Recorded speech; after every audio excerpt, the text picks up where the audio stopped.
Halo pendengar kisah, selamat datang kembali di channel kami yang membahas kisah kriminal yang benar-benar terjadi di seluruh dunia.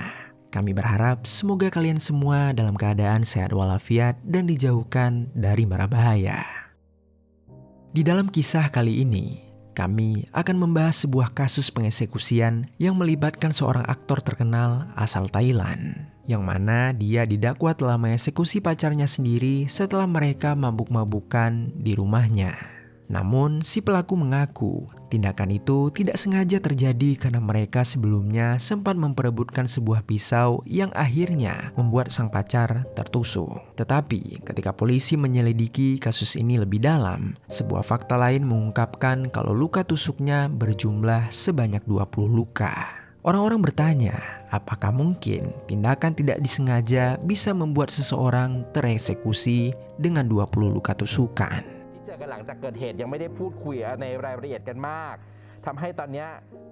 Bagaimana cerita selengkapnya? Jadi beginilah kisah di baliknya. Di negara Thailand, tepatnya di distrik Klong Samwa, hiduplah seorang lelaki bernama Toi Toi Tanapat Chanakulpisan. Toi Toi lahir di Provinsi Chonburi pada tanggal 27 Juni tahun 2000. Toi Toi memiliki seorang kakak laki-laki yang sangat ia cintai. Keduanya tumbuh bersama dan memiliki ikatan persaudaraan yang cukup kuat. Bagi keluarganya, Toi Toi merupakan seorang anak yang baik dan juga cenderung pendiam. Toi Toi tidak pernah membuat masalah dengan orang lain, dia jarang berbicara tetapi akan selalu membantu saat dia dimintai pertolongan. Toi Toi tumbuh besar di dalam sebuah keluarga yang harmonis dan saling menyayangi. Dia dan kakaknya memiliki suatu mimpi yang besar, yaitu membangun sebuah rumah yang megah untuk kedua orang tuanya yang berada di Provinsi Chonburi yang merupakan kampung halaman mereka. Saat memasuki usia 20 tahunan, Toi Toi mulai bekerja keras untuk meraih cita-citanya dengan masuk ke dalam salah satu agensi besar yang ada di Thailand yang bernama Domundi TV. Di dalam agensi tersebut, dia memulai karir sebagai salah satu host di dalam sebuah acara yang berjudul TV Watching It in Sendai yang ditayangkan pada tahun 2019. Acara ini cukup sukses dan membuat Toi Toi dilirik oleh seorang produser untuk berakting di drama Boys Love pada tahun 2020. Sekedar informasi, Boys Love ini adalah sebuah serial yang mana serialnya berisi kisah cinta antara laki-laki dengan laki-laki. Toi Toi beradegan di dalam sebuah drama garapan Domundi TV yang berjudul Why Are You The Series. Dia mendapatkan peran sebagai pemain pendukung dan beradu akting dengan aktor-aktor yang sudah memiliki nama besar. Berkat perannya itu, nama Toi Toi mulai melejit. Dia dikenal sebagai aktor muda berbakat dengan masa depan yang cukup cerah. Akun media sosialnya ramai dikunjungi penggemar dan ia berhasil mendapatkan ribuan pengikut di akun Instagram miliknya. Tak hanya mendapatkan penggemar setia, Toi Toi juga berhasil mendapatkan kontrak sebagai model di berbagai merek terkenal. Setelah namanya melejit, Toi Toi kembali direkrut untuk menjadi host dalam sebuah acara TV yang lebih terkenal yang berjudul Watching It in Japan Season 4. Selain itu, ia juga diundang sebagai cameo di salah satu drama Boys Love yang berjudul Why Destiny. Cameo itu sendiri berartikan peran kecil atau penampilan singkat dalam sebuah pertunjukan seni seperti film, teater, drama, televisi, dan lain-lain. Yang mana ini biasanya dimainkan oleh seseorang yang terkenal ataupun selebriti. Di samping perjalanan karir Toi Toi berjalan dengan mulus, begitu pula dengan kisah cintanya. Sekitaran pertengahan tahun 2021, Toi Toi bertemu dengan seorang wanita bernama Chatsaran Suwanakit yang berusia 25 tahun. Dia tertarik dengan Chatsaran dan mencoba untuk mendekati gadis itu. Awalnya Chatsaran tidak yakin dengan keseriusan Toi Toi. Toi Toi merupakan seorang aktor yang baru naik daun, dia masih muda dan memiliki masa depan yang cerah. Sedangkan Chatsaran hanyalah seorang perempuan biasa. Chatsaran juga khawatir untuk memulai hubungan asmara dengannya karena dia baru saja bercerai dengan suaminya. Dalam pernikahannya itu, Chatsaran juga sempat mengalami kekerasan dalam rumah tangga sehingga ia masih merasa trauma dan tak ingin cepat-cepat untuk memulai hubungan kembali. Namun meskipun begitu, Toy Toy sangat konsisten dengan usahanya mendekati Cak Saran. Toy Toy juga tak peduli dengan status Cak Saran yang sudah pernah menikah. Dia menyukai Cak Saran dan hanya itu yang penting baginya. Toy Toy juga selalu bersikap baik dan terlihat tulus dengan perasaannya terhadap Cak Saran. Dan akhirnya, hati Cak Saran pun menjadi luluh berkat usaha yang ditunjukkan Toy Toy. Keduanya secara resmi menjadi sepasang kekasih. Setelah beberapa lama menjalin sebuah hubungan yang harmonis, tiba-tiba saja kisah asmara mereka tidak berjalan lancar. Setelah menjadi sepasang kekasih, keduanya malah sering bertengkar. Cak Saran seringkali cemburu dengan teman-teman aktor Toy Toy, dan Toy Toy sering hilang kesabaran karena kecemburuan dari Cak Saran ini. Selain kecemburuan yang ditunjukkan oleh Cak Saran, saat itu, Cak Saran ternyata juga sedang menjalani sebuah pengobatan. Dia sedang menderita penyakit bipolar dan juga depresi. Keadaan itu membuat hubungan mereka menjadi lebih sulit. Cak Saran pernah mencoba menyakiti dirinya dan Toy Toy menyaksikan hal tersebut. Hal itu cukup membuat Toy Toy menjadi frustasi dan juga lelah dengan hubungan mereka. Hingga pada tanggal 8 Juli 2021, Cak Saran membuat sebuah postingan di akun Facebooknya. Dia mengupload foto wajahnya yang dipenuhi dengan luka yang disertakan surat dari dokter. Di dalam postingan itu, Cak Saran menceritakan bahwa ia telah didiagnosa menderita bipolar. Karena penyakit itu, dia merasa frustasi dan berakhir menyakiti dirinya sendiri. Di sana dia juga mengatakan bahwa penyakit ini dideritanya karena dia sudah dilukai oleh orang-orang yang dicintainya, baik dari masa lalu ataupun yang saat ini sedang bersamanya. Orang-orang yang dimaksud oleh Cak Saran tak lain adalah mantan suaminya sebagai orang dari masa lalu dan juga Toy Toy sebagai orang dari masa saat ini. Melalui postingan itu, Cak Saran juga mengungkapkan bahwa karena penyakit tersebut, dia pernah beberapa kali mencoba untuk mengakhiri hidupnya sendiri. Namun, Cak Saran selalu mencoba untuk melawan dan berjuang untuk bisa sembuh dari penyakitnya. Cak Saran juga ingin memberitahukan orang-orang kalau penyakit ini bisa sembuh meskipun membutuhkan waktu yang panjang dan dukungan yang besar dari orang-orang sekitar. Di dalam postingannya itu, Cak Saran menulis kurang lebih seperti ini. Aku ingin ceritaku ini menjadi contoh bagi orang-orang, sehingga kalian bisa lebih memaklumi orang-orang yang menderita penyakit bipolar ini. Khususnya jika orang itu adalah orang yang kalian sayangi. Orang-orang harus tahu bahwa obat terbaik untuk pasien sepertiku ini adalah cinta dan pengertian, karena orang sepertiku ini tidak bisa mencintai dirinya sendiri.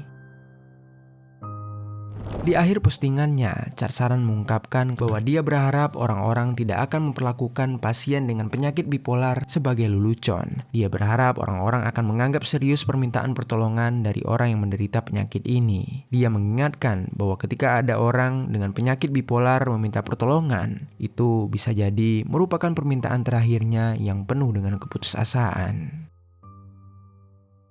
Postingan itu merupakan isi hati terdalam dari Cak Saran. Ia sedang dalam titik terendah dalam hidupnya dan membutuhkan dukungan dari orang-orang yang menyayanginya. Saat postingan itu dibuat, Cak Saran dan Toy Toy sudah berpacaran. Mereka bahkan telah tinggal di rumah yang sama. Namun sayangnya, hubungan mereka tidak berada dalam kondisi baik saat itu. Keduanya masih sangat muda dan berada dalam keadaan emosi yang tidak stabil. Dalam keadaan seperti itu, pertengkaran kecil bisa berakhir menjadi sebuah tragedi. Singkat cerita, pada tanggal 5 Agustus 2021, Toy Toy pulang ke rumahnya di Jalan Liap Kong 2 di distrik Klong Samwa. Toy Toy yang seharian bekerja pulang dalam keadaan lelah. Dia ingin langsung beristirahat di tempat yang nyaman. Saat masuk ke dalam rumah, seperti biasa dia menyapa Cak Saran dan keduanya mengobrol sebentar. Mereka membicarakan apa saja yang sudah mereka jalani seharian. Setelah berbincang, Toy Toy mandi dan membersihkan diri. Begitu selesai, dia kembali ke ruang tengah dan mendapati Cak Saran sedang meminum minuman beralkohol. Toy Toy yang melihat itu memilih untuk bergabung dengan Cak Saran. Cak Saran dan Toy Toy kembali mengobrol sambil menghabiskan beberapa botol. Suasananya terasa menyenangkan, keduanya menikmati waktu yang mereka habiskan bersama. Di malam itu, Toy Toy bahkan sempat mengupdate foto dirinya ke akun Instagramnya. Waktu berjalan dengan cepat. Keduanya mengobrol sampai tengah malam. Obrolan yang awalnya berputar di sekitaran keseharian mereka, tiba-tiba beralih menjadi obrolan tentang pekerjaan. Kontrak kerja Toy Toy mulai dibahas dalam pembicaraan mereka. Hal ini merupakan masalah yang cukup sensitif bagi keduanya. Cak Saran tidak mau Toy Toy memperpanjang kontrak dengan agensi saat ini karena ia merasa cemburu dengan teman-teman kerja dari Toy Toy. Dia meminta Toy Toy untuk beralih ke agensi lainnya. Namun sayangnya, Toy Toy menolak hal itu karena ia sudah merasa nyaman di tempat agensinya di saat ini. Pembicaraan yang sebelumnya terasa hangat tiba-tiba menjadi mulai memanas. Perbedaan pendapat terkait kontrak kerja Toy Toy membuat keduanya menjadi berselisih. Baik Toy Toy dan Cak Saran sama-sama yakin dengan pendapatnya dan tak ingin mengalah satu sama lain. Di tengah pertengkaran itu, Cak Saran meneriaki Toy Toy dengan menyuruh Toy Toy keluar dari rumah itu. Mendengar hal itu membuat Toy Toy merasa marah. Ia sudah merasa lelah dan muak dengan pertengkaran mereka. Toy Toy pun langsung naik ke atas kamar dan mulai membereskan barang-barangnya. Toy Toy berpikir bahwa masalah ini mungkin akan selesai jika dia meninggalkan rumah tersebut. Namun ternyata Cak Saran mengikutinya naik ke lantai 2. Selama Toy Toy sedang membereskan barang-barang, Cak Saran tak henti-hentinya untuk mengeluh kepada pacarnya. Melihat Toy Toy membereskan barang-barangnya seketika membuat Cak Saran semakin marah. Ia merasa Toy Toy sudah tak peduli lagi dengan dirinya dan tak lagi mencintainya. Toy Toy hanya mendengarkan apa yang dikatakan Cak Saran. Dia tidak membalas perkataan Cak Saran dan hanya fokus pada apa yang sedang dia lakukan. Kemudian saat Toy Toy hampir selesai dengan barangnya, Cak Saran tiba-tiba turun ke lantai 1. Tak lama kemudian dia kembali naik ke kamar, tapi ia tidak naik dengan tangan kosong. Toy Toy merasa kaget begitu melihat Cak Saran masuk ke dalam kamar dengan membawa pisau sepanjang 12 cm. Toy Toy seketika langsung menghentikan semua kegiatannya. Dia berdiri dan mendekati Cak Saran. Dengan nada suara yang lembut, Toy Toy meminta Cak Saran untuk meletakkan pisau itu. Dia meminta Cak Saran untuk tidak melukai dirinya sendiri. Namun, Cak Saran tidak memperdulikan perkataan Toy Toy. Dia masih menggenggam pisau itu dan mengarahkannya ke arah tangannya sendiri. Dia merasa marah karena Toy Toy berniat untuk meninggalkan dirinya. Dia juga berpikir bahwa Toy Toy sudah tidak peduli lagi kepada dirinya. Melihat reaksi Cak Saran membuat Toy Toy berpikir bahwa dengan berbicara saja tidak akan membantu. Di mata Toy Toy, Cak Saran sudah tidak bisa lagi berpikir dengan logis. Di dalam keadaan seperti itu, Cak Saran pasti tidak akan mendengarkan dirinya. Toy Toy pun memutuskan untuk langsung bergerak. Toy Toy yang sudah berdiri di dekat Cak Saran langsung menarik tangan Cak Saran dan mencoba untuk merebut pisau. Tetapi sayangnya usaha Toy Toy tak berhasil. Cak Saran melawan dengan sekuat tenaganya dan membuat Toy Toy merasa kesulitan. Keduanya pun terlibat pertikaian untuk merebutkan sebuah pisau. Dan akhirnya, dari perebutan pisau itu, Toy Toy yang sedang dalam keadaan mabuk berat ternyata tak juga dapat mengontrol emosinya. Dia tiba-tiba saja lelah dan muak dengan tingkah laku Cak Saran. Dan tanpa aba-aba, Toy Toy seketika langsung menusuk Cak Saran secara berulang kali, tepat pada bagian dada. Cak Saran yang mendapatkan tikaman tersebut langsung terjatuh ke atas lantai. Dia mencoba menahan aliran cairan merah yang keluar dari tubuhnya. Melihat Cak Saran yang terjatuh, Toy Toy kembali melakukan aksi kejinya. Dan akhirnya, ketika Cak Saran tak kuat lagi menahan kesakitannya, Cak Saran pun menghembuskan nafas terakhirnya. Melihat Cak Saran yang tak lagi bernyawa dan bersimbah cairan merah, seketika Toy Toy terdiam atas tindakan yang telah dia lakukan. Dia merasa panik serta takut dan langsung membuang pisau ke sembarangan arah. Sesudah membuang pisau, Toy Toy langsung bersimpuh di samping Cak Saran. Dia mengulurkan tangannya dan mengelus kepala Cak Saran sambil menangis histeris. Setelah lelah menangis, Toy Toy berhenti mengelus kepala Cak Saran. Dia mengarahkan tangannya ke arah hidung Cak Saran dan mencoba merasakan nafas Cak Saran. Dan ketika itulah Toy Toy meyakini kalau Cak Saran sudah benar-benar meninggal dunia, karena dia tak bisa lagi merasakan hembusan nafas dari hidung Cak Saran. Toy Toy mematung di samping tubuh Cak Saran. Dia menyadari apa yang sudah terjadi. Isi kepalanya yang tadinya kosong berubah dipenuhi dengan berbagai pemikiran. Dia akan segera ditangkap, karirnya hancur, wanita yang dicintainya sudah tiada untuk selama-lamanya. Semua pemikiran itu membuat Toy Toy merasa frustasi, dan akhirnya ia mengambil sebuah keputusan besar. Toy Toy bangun dari duduknya dan pergi mengambil handphonenya. Kemudian, dia langsung menghubungi pihak kepolisian dengan mengatakan kalau telah terjadi kejahatan di rumah miliknya. Dia meminta polisi untuk segera datang. Tak lama kemudian, sampailah polisi di kediaman Toy Toy. Begitu masuk, mereka menemukan Toy Toy sedang duduk di ruang tengah dalam keadaan yang begitu panik. Dia terus menangis dan tidak berhenti menggosokkan kedua tangannya. Seorang polisi menghampirinya dan menanyakan apa yang terjadi, sedangkan polisi lainnya memeriksa ke bagian rumah yang lain. Ketika polisi sampai di lantai 2, mereka menemukan jasad seorang wanita. Jasad itu berada dalam posisi terlentang di atas lantai dengan cairan merah memenuhi bagian dadanya. Tak jauh dari jasad itu, polisi juga menemukan sebuah pisau yang dilumuri cairan merah. Polisi pun segera mengamankan jasad tersebut dan juga pisau itu. Di saat yang bersamaan, Toy Toy menceritakan apa yang terjadi kepada pihak kepolisian. Dia mengatakan bahwa sebelumnya dia sedang meminum minuman beralkohol dengan kekasihnya. Namun tiba-tiba mereka bertengkar, dan dalam pertengkaran itu Toy Toy mengakui kalau dia tidak sengaja mengeksekusi Chad Saran. Kepada pihak kepolisian, Toy Toy mengatakan bahwa Chad Saranlah yang lebih dulu mengambil pisau dan mengancam akan menyakiti dirinya sendiri. Toy Toy bersikeras mengakui bahwa dia hanya mencoba menghentikan aksi eksekusi diri yang dilakukan Chad Saran. Toy Toy menangis dan memohon kepada pihak kepolisian untuk tidak menahan dirinya. Tangisan Toy Toy tidak mempengaruhi polisi. Mereka juga tidak begitu saja percaya dengan apa yang dikatakan oleh Toy Toy. Polisi sudah melihat tubuh Chad Saran yang dipenuhi dengan banyak luka. Jika memang itu hanyalah sebuah kecelakaan, tidak mungkin luka tusukan tersebut bisa sebanyak itu. Masih di hari yang sama, tepatnya di tanggal 6 Agustus 2021, sekitar jam 1.30 dini hari, Toy Toy ditangkap oleh pihak kepolisian. Mereka segera mengamankan Toy Toy untuk diselidiki lebih lanjut di kantor polisi. Setelah Toy Toy ditangkap, kabar duka ini sampai di telinga keluarga Chad Saran. Keluarga Chad Saran sangat terpukul dengan apa yang terjadi. Mereka tak menyangka bahwa mereka akan mendengarkan kabar kepergian Chad Saran dengan secara mendadak. Selama keluarga Chad Saran berduka, keluarga Toy Toy datang ke distrik Klong Samwa dari provinsi Chonburi. Ibu dan kakak laki-lakinya menemui Toy Toy di penjara. Dalam sebuah video, terlihat Toy Toy menyapa kakaknya dari dalam penjara mobil.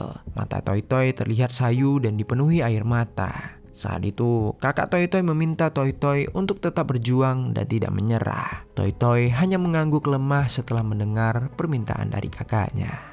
Selama proses persidangan berlangsung, pihak pengacara Toy Toy membuat sebuah permohonan pembebasan dengan jaminan sementara kepada pengadilan. Pihak pengacara meyakini bahwa Toy Toy tidak akan kabur dan akan bekerja sama selama proses investigasi dilakukan. Permintaan itu jelas ditolak oleh pengadilan. Mereka beralasan bahwa kejahatan yang dilakukan oleh Toy Toy adalah kejahatan yang berat dan Toy Toy berpotensi untuk kabur jika dia dibebaskan.